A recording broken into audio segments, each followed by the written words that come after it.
Hello guys, I am Gurjeet and welcome to Daksh academy Ladwa YouTube channel. बच्चों, हमने अपनी last class में किया था स्वरों के प्रकार या फिर स्वरों के भेद। आज की क्लास में हम करेंगे व्यंजन के प्रकार या फिर व्यंजन के भेद। सबसे पहले तो हमें डेफिनेशन पता होनी चाहिए व्यंजन कहते किसे हैं।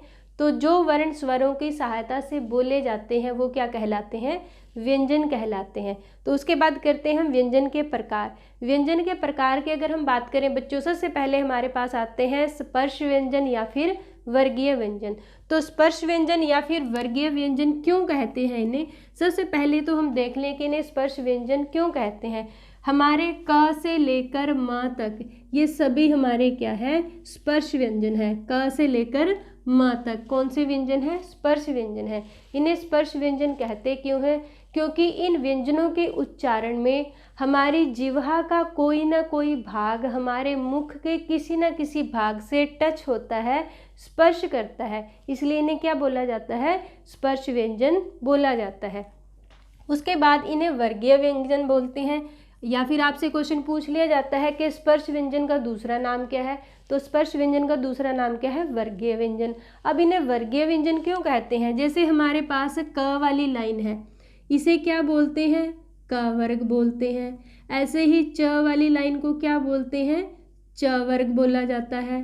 ट वाली लाइन को ट वर्ग बोलते हैं। त वाली लाइन को त वर्ग बोलते हैं और प वाली लाइन को प वर्ग बोला जाता है, इसलिए इन्हें क्या बोलते हैं? वर्गीय व्यंजन भी बोला जाता है। या फिर आपके पास क्वेश्चन पूछ लिया जाए कि टोटल जो है स्पर्श व्यंजन या फिर वर्गीय व्यंजन होते कितने हैं?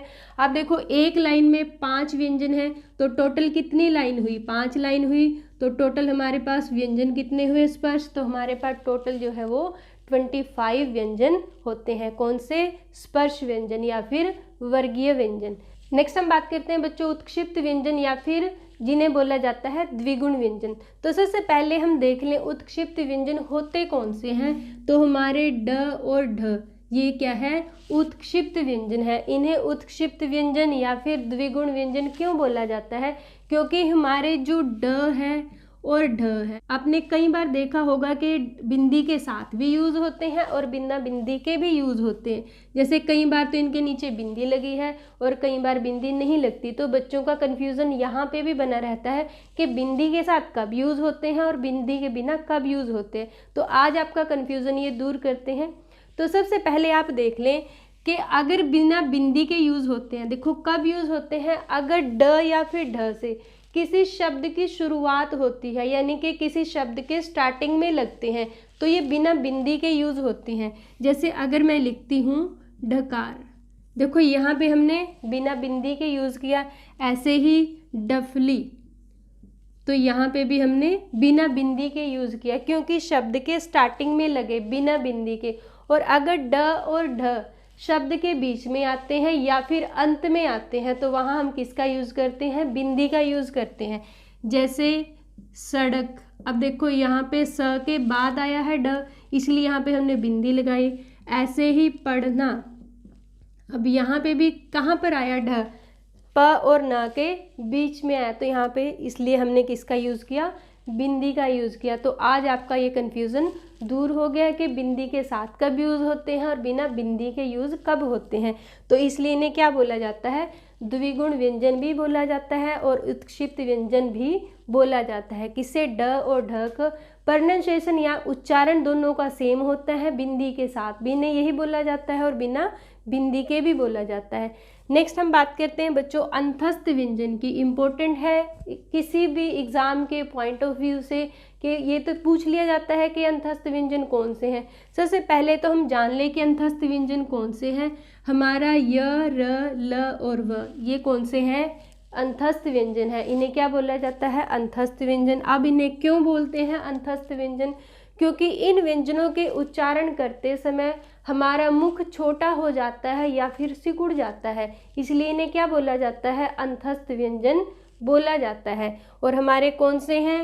य, र, ल और व ये 4 हमारे अंतस्थ व्यंजन हैं। नेक्स्ट बात करते हैं बच्चों ऊष्म व्यंजन या फिर संघर्षी व्यंजन। ऊष्म व्यंजन कौन से होते हैं या फिर संघर्षी व्यंजन कौन से होते हैं। एग्जाम में ऐसे भी पूछ लेते हैं कि बताइए इनमें से ऊष्म व्यंजन कौन सा है, या फिर ये पूछ लेते हैं बताइए कि संघर्षी व्यंजन कौन सा है। तो हमारे तीनों तो स और एक हो गया हमारा ह, इन्हें क्या बोला जाता है, ऊष्म व्यंजन बोला जाता है। तीनों हमारे स हैं और एक हमारा ह, इन्हें क्या बोलते हैं, ऊष्म व्यंजन बोला जाता है। क्लियर। अब देखो इन्हें ऊष्म व्यंजन या फिर संघर्षीय व्यंजन क्यों बोलते हैं, क्योंकि इन व्यंजनों का उच्चारण करते समय हमें ज़्यादा संघर्ष करना पड़ता है, यानी कि हमारी जिह्वा को ज़्यादा संघर्ष करना पड़ता है, या फिर मुख में रगड़ थोड़ी ज़्यादा लगती है, इसलिए इन्हें क्या बोलते हैं, ऊष्म व्यंजन बोला जाता है या फिर संघर्षीय व्यंजन बोला जाता है। हमारे ऊष्म व्यंजन भी कितने हैं, 4 हैं। नेक्स्ट हम करते हैं संयुक्त व्यंजन। अब संयुक्त व्यंजन कौन से होते हैं, सबसे पहले तो इनकी परिभाषा जान ले। अब देखो संयुक्त का मीनिंग क्या होता है, जो मिलकर बनते हैं, यानी कि जो व्यंजन दो व्यंजनों से मिलकर बनते हैं उन्हें क्या बोला जाता है, संयुक्त व्यंजन बोला जाता है। तो हमारे क्ष, त्र, क्य और श ये कौन से होते हैं, संयुक्त व्यंजन कहलाते हैं। अब जैसे संयुक्त व्यंजन है हमारे, क्ष हो गया, त्र है, ज और श्र, ये हमारे हुए संयुक्त व्यंजन।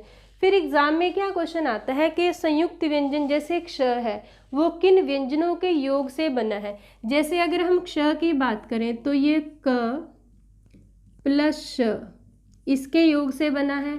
ऐसे ही त्र तो त के नीचे हलंत होगा और प्लस र इसके योग से बना है।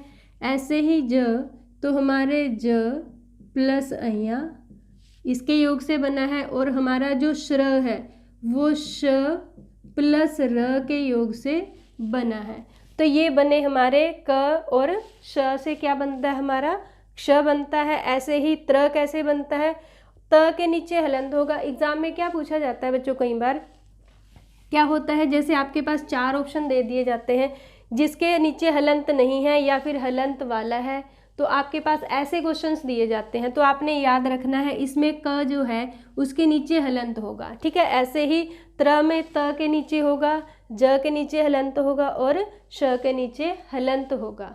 फिर हमारे पास क्वेश्चन क्या आता है बच्चों, कई बार एचटेट में क्वेश्चन आ चुके हैं। जैसे क्ष है, शब्दकोश के अनुसार क्ष का स्थान किस व्यंजन के बाद होता है, या फिर क्ष जो है वो किस व्यंजन के बाद आएगा, किसके अकॉर्डिंग, शब्दकोश के अनुसार। शब्दकोश के अनुसार ये स्टेट में कई बार क्वेश्चन आता है। तो शब्दकोश के अनुसार आपने बच्चों याद रखना है जो क्ष है वो किसके बाद आएगा, वो क के बाद आएगा। ऐसे ही त्र है वो किसके बाद आएगा, तो वो किसके बाद आएगा, त के बाद आएगा, ठीक है। तो इस तरह से आपने याद रखना है किसके अनुसार, शब्दकोश के अनुसार। नेक्स्ट हम बात करते हैं बच्चों अनुनासिक व्यंजन या फिर पंचमाक्षर। इनके बारे में भी एग्जाम से पूछ लिया जाता है कि अनुनासिक व्यंजन कौन से होते हैं या फिर पंचमाक्षर कौन से व्यंजन होते हैं। देखो जो अनुनासिक व्यंजन है इन्हें अनुनासिक व्यंजन क्यों बोला जाता है, क्योंकि जिन व्यंजनों का उच्चारण नाक से होता है उन्हें बोलते हैं अनुनासिक व्यंजन। और पंचमाक्षर कौन से होते हैं, अनुनासिक व्यंजनों को ही पंचमाक्षर बोला जाता है। जैसे क के लास्ट में 5वां जो व्यंजन है, ऐसे ही च वर्ग का जो 5वां व्यंजन है, ट वर्ग का 5वां व्यंजन, ये जो 5वें व्यंजन यानी कि जो अंतिम व्यंजन होता है ये क्या कहलाते हैं, पंचमाक्षर कहा जाता है, क्योंकि ये 5वां अक्षर होता है। और इन्हीं को क्या बोलते हैं, अनुनासिक व्यंजन बोलते हैं। क्योंकि अनुनासिक व्यंजन इन्हें क्यों बोला जाता है, इन व्यंजनों में हम आधा व्यंजन लेने के बजाय किसका यूज करते हैं, हम एक बिंदी का यूज करते हैं। जैसे पंख, तो हमने यहाँ पे किसका यूज कर लिया, बिंदी का यूज कर लिया। और इनका कहाँ पे यूज किया जाता है, बिंदी की जगह यूज किया जाता है कि इनका पंचमाक्षर का या फिर अनुनासिक व्यंजन का। उसके बाद बच्चों कई बार क्या कंफ्यूजन होता है कि जो व्यंजन है हमने कितने पढ़े हैं, 33 पढ़े हैं, लेकिन टोटल जो वर्ण बनते हैं वो ज़्यादा बनते हैं। कैसे बनते हैं, अगर क्वेश्चन आता है कि परंपरागत रूप से कितने व्यंजन थे, इनके परंपरागत पुराने टाइम में कितने व्यंजन थे, तो कितने थे, 33 थे। लेकिन आज के टाइम में कितने हैं, 39 टोटल व्यंजन है। अब ये 39 कैसे बन गए, जैसे हमारे 33 तो थे ही, उसके बाद 2 तो हमारे क्या हो गए, इसमें द्विगुण व्यंजन आ गए, और प्लस हमारे और 4 हमारे कौन से आ गए, इसमें संयुक्त व्यंजन आ गए। तो टोटल कितने हो गए, 39 हो गए। और 39 में बच्चों जैसे 11 हमारे स्वर हैं और 2 हमारे अयोगवा है, तो कितने बन गए टोटल 52। तो अगर आपके पास क्वेश्चन आता है कि वर्णमाला में टोटल कितने वर्ण होते हैं, तो 52 होते हैं। और परंपरागत रूप से अगर व्यंजन पूछे जाए तो कितने होते हैं, 33 होते हैं। और अगर क्वेश्चन पूछा जाए कि वर्णमाला में टोटल व्यंजन कितने होते हैं, तो 39 होते हैं। और अगर टोटल वर्ण की बात करें तो कितने होते हैं, 52 होते हैं। तो ये था बच्चों आज का टॉपिक। आज की क्लास आई थिंक आपको अच्छी लगी होगी। तो आज की क्लास के लिए लाइक शेयर करना न भूलें, और अगर आप चैनल पे नए हैं तो सब्सक्राइब कीजिएगा। Thank you.